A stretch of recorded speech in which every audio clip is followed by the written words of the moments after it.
बार स्वागत है आप सभी का एनएमएफ न्यूज में और मैं हूं आपके साथ शाफनी पटनायक। जहां भारत और अमेरिका के बीच ट्रेड डील रुकी हुई है एक तरफ आप डोनाल्ड ट्रंप लगातार भारत पर दबाव बनाने की कोशिश कर रहे हैं, कभी टैरिफ लगाकर तो कभी जो बैठक होने जा रही है उसको रद्द कर और वहीं इसी बीच आपको बता दें कि डोनाल्ड ट्रंप की ये जो रीति और नीति है उसका विरोध लगातार किया जा रहा है।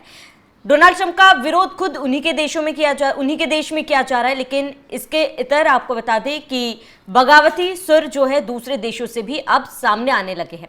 ऐसा हम इसलिए कह रहे हैं क्योंकि हाल के दिनों में पोर्चुगल के जो राष्ट्रपति उन्होंने ये कहा है कि राष्ट्रपति डोनाल्ड ट्रंप रशिया के एजेंट है।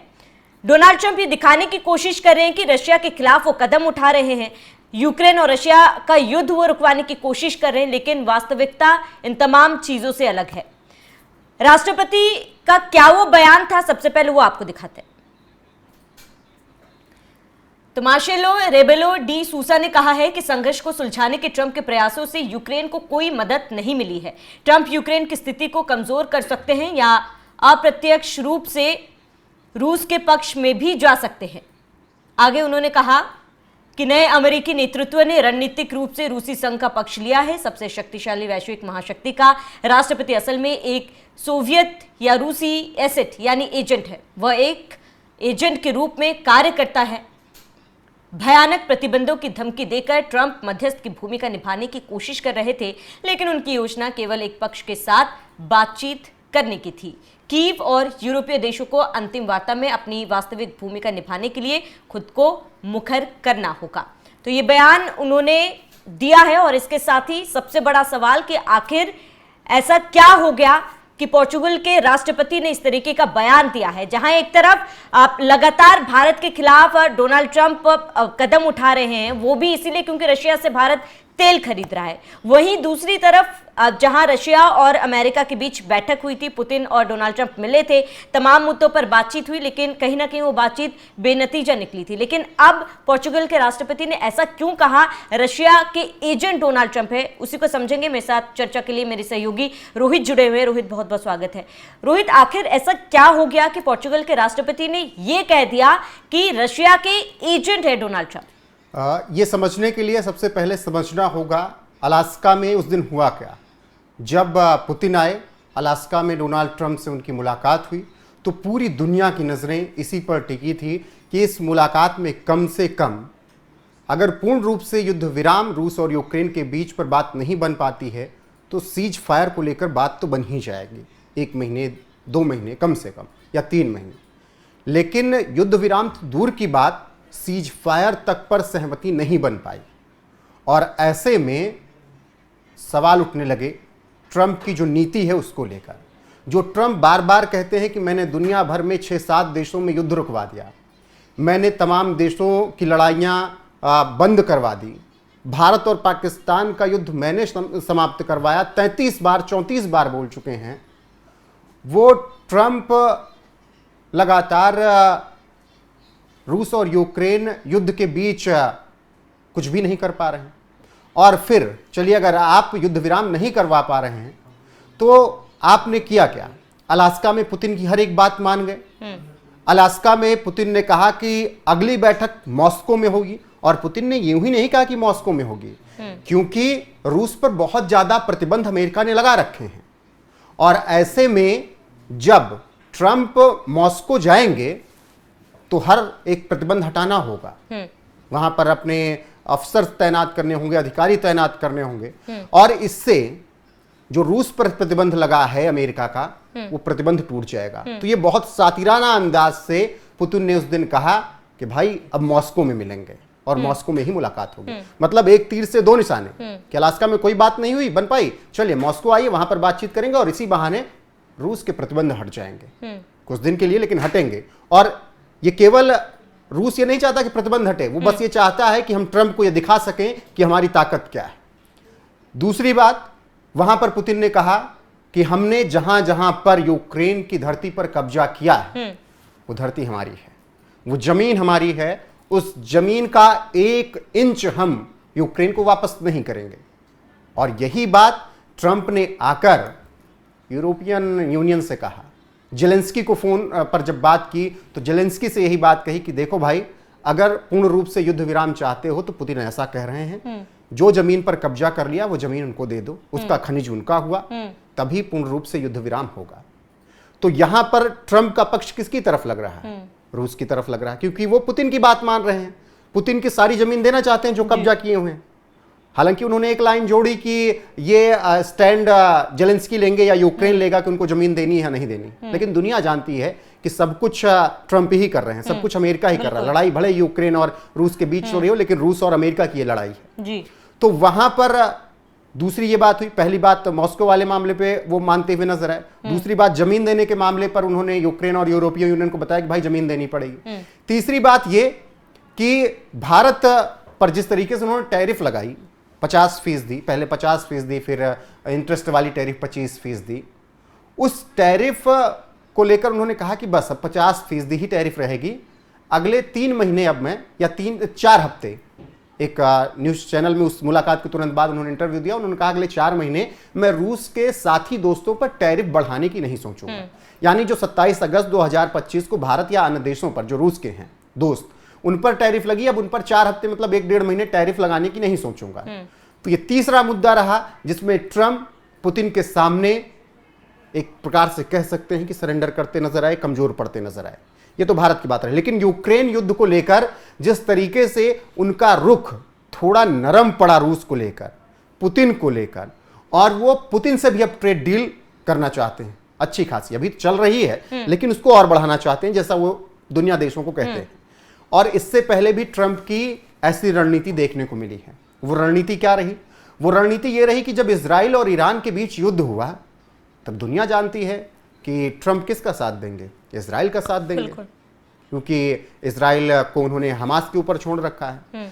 लेकिन जब इजराइल ने मारना शुरू किया ईरान को तो ट्रंप ने 3-4 दिन में ही पूरा पासा पलट दिया। पता लगा कि शाम को इधर खड़े थे नेतन्याहू के साथ, और जैसे सुबह सूरज उगा वो खामनेई की तरफ दिख गए और ईरान के साथ ट्रेड डील की बात करने लगे और कहने लगे कि ईरान एक अच्छा साझेदार हो सकता है। जिस ईरान के तेल से उनको दिक्कत थी उस ईरान के साथ वो व्यापार करने की बात करने लगे। अब ऐसे में नेतन्याहू को लगा भाई ये क्या कर दिया इन्होंने। यही बात उन्होंने की फिलिस्तीन और इजराइल युद्ध में। जब सत्ता में नहीं थे खूब बातें की इजराइल को कि मारो एकदम उड़ा कर रख दो, अपन बिजनेस करेंगे बाद में, हमास को साफ कर दो, फिलिस्तीन का ये हिस्सा पूरी तरीके से खंडर बना दो, बाद में हम मलबा साफ करके यहाँ व्यापार करेंगे। ये सब बातें हुई, बन गए ट्रंप राष्ट्रपति, तो उसके बाद कहे देखो यार फिलिस्तीन में मानवता मारी जा रही है, फिलिस्तीन में बच्चे मारे जा रहे हैं। नेतन्याहू ने कहा मानवता मारी जा रही है, कुछ भी मारी जा रही हो, मैं अब कदम पीछे नहीं हटाऊंगा। मैं इन राक्षसों को, हमास के आतंकवादियों को, उनको पुतिन राक्षस कहते हैं, मैं इन राक्षसों को साफ करके ही युद्ध रोकूंगा और जब तक युद्ध चलेगा तब तक करूंगा लड़ाई, लेकिन मैं हमास में अब पैर अपने पीछे नहीं खींचूंगा। तो वहां पर भी इनका यही रवैया देखने को मिला कि उकसा रहे थे इजराइल को सब कुछ दे रहे थे, और ईरान और फिलिस्तीन के लिए इनका दिल पसीजने लगा। वही हाल रूस और यूक्रेन में हुआ कि यूक्रेन को कि लो ये भी लो, ये पैसा लो, वो लो, हथियार लो। यूक्रेन उसी दम पे लड़ रहा है। अब कह रहे हैं यूक्रेन को कि जमीन दे दो जो रूस ने ली है, वो जमीन उनको छोड़ देना चाहिए, अब रूस को कब्जा कर ले देना चाहिए, और इसी वजह से युद्ध विराम हो सकता है और कोई चारा नजर नहीं आया। इसी वजह से पुर्तगाल के तरफ से ये बात आई और उन्होंने कहा कि जिस तरीके से ट्रंप काम कर रहे हैं ना, ऐसा लग रहा है ये रूस के एजेंट के रूप में काम कर रहे हैं और अमेरिका को बर्बाद कर रहे हैं। और रूस के राष्ट्रपति की तरफ से ये बात कही जानी बहुत छोटी बात नहीं है। एक अमीर देश है, बिल्कुल, एक बहुत मजबूत देश है, और अमेरिका के साथ बहुत लड़ाई भी नहीं है कि पुर्तगाल की लड़ाई है अमेरिका के साथ। अगर हम पुर्तगाल और अमेरिका का इतिहास देखेंगे तो थोड़ी बहुत लड़ाई आप देख सकते हैं, लेकिन सैन्य गतिविधियों वाली लड़ाई उनकी कभी नहीं हुई। बिल्कुल। अब वो चाहे विश्व युद्ध के बाद की बात हो, राजनीतिक बयानबाजी की बात हो, उसमें थोड़ा बहुत तीखापन दिखा। कभी कभी पुर्तगाल के नेता अमेरिकी नीतियों या नेताओं पर बयान देकर उनका विरोध करते रहे, जैसे अभी दिया गया। और हाल ही में अब जब डोनाल्ड ट्रंप को लेकर बात की तो वो उसी का हिस्सा कह सकते हैं कि बस इतनी ही लड़ाई है अमेरिका पुर्तगाल की, कोई बहुत जानी दुश्मन नहीं है। या टैरिफ को लेकर भी लड़ाई नहीं है पुर्तगाल पे कि बहुत ज्यादा टैरिफ की वजह से पुर्तगाल नाराज है। तो ये बातें हैं, व्यापार संबंध उनका अच्छा है, उतार चढ़ाव हर देश के बीच आते हैं, जैसे भारत चाइना के बीच थे, लेकिन एससीओ समिट में हम जब बात अब कर रहे हैं तो भारत चाइना के संबंध अच्छे हो रहे हैं। तो पुर्तगाल और अमेरिका की उतनी ही लड़ाई है, लेकिन फिर भी बेहतर संबंध, ठीक ठाक संबंध होने के बावजूद भी अगर एक इतने समृद्ध और इतने अमीर देश को यह कहना पड़ रहा है कि ट्रंप तो रूस की तरफ से खेलते नजर आ रहे हैं, रूस के एजेंट के तौर पर हैं, रूस के एसेट हैं, तब सवाल उठता है क्या वाकई ऐसा है? हालांकि हम केवल बयान के आधार पर चर्चा कर रहे हैं, लेकिन जो तथ्य हैं, अब ट्रंप या अमेरिका या व्हाइट हाउस ये कह सकता है कि देखिए भाई, हम भी भारत की नीति पर चलने वाले हैं, हम युद्ध को नहीं सपोर्ट कर रहे हैं। आप लोग जैसे कहते हो हम बुद्ध को मानने वाले हैं, युद्ध को मानने वाले नहीं, उसी तरीके से हम युद्ध नहीं शांति चाहते हैं, ये कह के आप बयान को पलट सकते हैं। लेकिन सच यही है कि जब से ट्रंप आए, ट्रंप के आने के बाद दुनिया भर के देशों में तमाम तरीके की लड़ाई देखने को मिली, अस्थिरता देखने को मिली। कंबोडिया और थाईलैंड तक की लड़ाई वहां पर देखने को मिल गई। साउथ कोरिया, नॉर्थ कोरिया के बीच भी एक दिन खबर आई कि मिसाइलें दब गई। तो ये सब चीजें बहुत हुई हैं, और इसीलिए ट्रंप जिसका साथ देते हैं, पता लगता है कि उसके साथ वो कब पलट जाएं, कब वो उसके विरोध में हो जाएं। इसी वजह से ये बात बिल्कुल रोहित, और कहीं ना कहीं पोर्चुगल के जो राष्ट्रपति है, आप जिस तरीके से उन्होंने ये बयान दिया, उनका ये बयान हमें सोचने पर मजबूर तो कर ही रहा है कि कहीं ना कहीं आप ट्रंप ये जरूर दिखा रहे हैं कि वो रशिया के खिलाफ, लेकिन उनका समर्थन कर रहे हैं। तमाम प्रतिबंध जो ट्रंप लगाने की धमकियां दे रहे हैं, वो अभी तक आप केवल भारत पर ही ट्रंप का जोर जो है वो साफ तौर पर नजर आ रहा है। अगर आपको रशिया और यूक्रेन के बीच युद्ध रुकवाना है तो आप रशिया के खिलाफ कोई कार्रवाई कीजिए। जिस तरीके से टैरिफ लगाया गया भारत पर, अगर आपको ये लगता है इस कदम से रशिया और यूक्रेन का वॉर रुक जाएगा, तो आप उसी तरीके का फैसला चाइना के खिलाफ भी लेना था। आपने चाइना के खिलाफ वो फैसला नहीं लिया आपने, लेकिन भारत को लेकर इस तरीके की रणनीति दिखाई, भारत के खिलाफ इस तरीके के फैसले आपने लिए। लेकिन आपने चाइना, जो सबसे ज्यादा खरीदार है तेल का रशिया का, उसके ऊपर आपने इस तरीके के कोई भी प्रतिबंध नहीं लगाए, टैरिफ लगाया है, लेकिन जो शक्ति आपने भारत की तरफ दिखाई वो शक्ति आपने चाइना के लिए नहीं दिखाई है। तो जाहिर सी बात है, अगर आपको रशिया के खिलाफ कदम उठाना है तो ये फैसले जो है डोनाल्ड ट्रंप के, वो ऐसा बिल्कुल भी नहीं दर्शाता है कि रशिया के खिलाफ या फिर रशिया के लिए इस तरीके के फैसले डोनाल्ड ट्रंप ले रहे हैं। बिल्कुल, और रशिया के खिलाफ फैसले, रशिया की सैन्य शक्तियों का, रशिया के काम का ट्रंप तारीफ कर रहे हैं। रशिया के सैन्य परीक्षण को ट्रंप वाहवाही दे रहे हैं और कह रहे हैं कि जिस तरीके से रूस और यूक्रेन का युद्ध हुआ उसके जिम्मेदार बाइडेन है, और यूक्रेनी गतिविधियां जो हैं वो बाइडेन की देन है, ये तक कह दिया। बताइए भाई, जो यूक्रेन अपनी पूरी तरीके से कह सकते हैं कि कह दिया कि मैं मरने के लिए तैयार हूं, बम बांध दो मेरे ऊपर, बस तुम पैसा लगाते रहो, मैं लड़ लूंगा।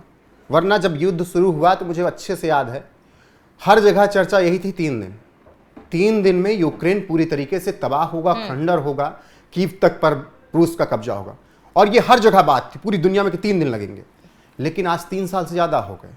कैसे लड़ रहा है यूक्रेन? आपके ही दम पे लड़ रहा है ना। और फिर आप इस तरीके से आकर कह देते हो कि सैन्य शक्ति जो है रूस की वो वाकई कमाल की है, उसको प्रशंसा के काबिल है। तब फिर सवाल उठता है भाई, जो सैन्य शक्तियां यूक्रेन में तबाही मचा रही हैं उनकी तारीफ आप कैसे कर दे रहे हो? फिर आप बाइडेन की नीतियों को दोषी ठहरा दे रहे हो। तो ये दिखाता है कि रूस के प्रति आपकी नरमी है। रूस को आप दिखाने के लिए तो कह रहे हो कि भारत के साथ भारत उससे व्यापार ना करे, उस पैसे से क्या कहते हैं रूस यूक्रेन में तबाही मचा रहा है जो भारत तेल खरीद कर पैसा दे रहा है। लेकिन दूसरी तरफ आप भी तो नरमी बतर रहे, पूरी तरीके से बरत रहे उनके साथ ना। अलास्का में आप थोड़ा नरम रुख क्यों अपनाते दिखे? अलास्का में आप थोड़ा तेवर दिखा सकते थे ना। पहली मीटिंग से लेकर, पहली मुलाकात से लेकर हर बात यही दुनिया के विश्लेषकों ने कहा, जियोपॉलिटिक्स देखने वाले लोगों ने कहा कि ट्रंप और पुतिन की चाल में डिफरेंस था। बिल्कुल, ट्रंप एकदम डाउन थे वहां पर, और पुतिन कॉन्फिडेंस में चल रहे थे। पुतिन के कंधे झुके हुए नहीं थे, ट्रंप के कंधे झुके हुए थे, और जिस तरीके से पुतिन चल रहे थे चारों तरफ देखते उनमें कॉन्फिडेंस नजर आ रहा था, और ट्रंप उस कॉन्फिडेंस में नहीं थे। तो आप तो वहीं कुछ परसेंट लड़ाई हार गए अलास्का में ही, और अलास्का में आप कोई समझौता नहीं करवा पाए। महामुकाबला, महामुलाकात बोली गई, लेकिन क्या मिला? जो कुछ मिला रूस को मिला। रूस ने सब अपने खाते में लिख कर लेके चला गया और कह दिया कि ये है, अगर बात करनी तो आ जाओ, और सीधे बोल दिया कि आपकी दखलंदाजी बिल्कुल नहीं चाहिए इस युद्ध में। और यूरोपीय यूनियन कौन होता है मुझे समझाने वाला? पुतिन ने कहा हम अपनी संप्रभुता, एकता और अखंडता के लिए जो बन पड़ेगा वो करेंगे, और हम अपने लोगों के लिए लड़ते रहेंगे। यही बात भारत ने कही। ट्रंप का रवैया भारत के लिए भी यही रहा। जब तक भारत और ट्रंप की दोस्ती रही पिछले कार्यकाल में, तब तक खूब वाहवाही, हावड़ी मोदी हो रहा है, ये हो रहा है, वो हो रहा रहा है, ट्रम्प भारत आ रहे हैं, रोज तारीफ कर रहे हैं, Modi is my best friend, Modi is the this that कर रहे थे ट्रम्प। और जब एक बार भारत ने आंख दिखा दी कि भाई कौन होते हो तुम भारत पाकिस्तान की युद्ध समाप्त करवाने वाले, हमने अपनी शर्तों पर, हमने अपने हिसाब से युद्ध रोका।